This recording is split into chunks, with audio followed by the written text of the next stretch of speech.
sobra ang hangin, saka alon. Ayun o. Hindi pwede maligo yung mga maliliit na bata. Ayan o, inatangay ng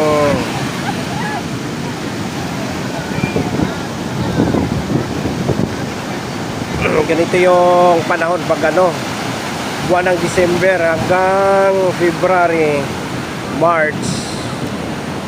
Ayan, yung panahon o, daming tao, crowded. Ayan o. Ayan o. Hanggang doon sa dulo, papuntang La Union.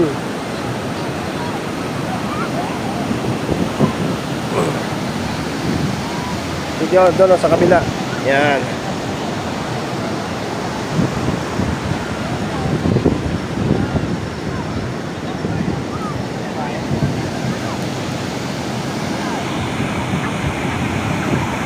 Kaya hanggang load-load na lang tayo. Hindi tayo pwede maligo.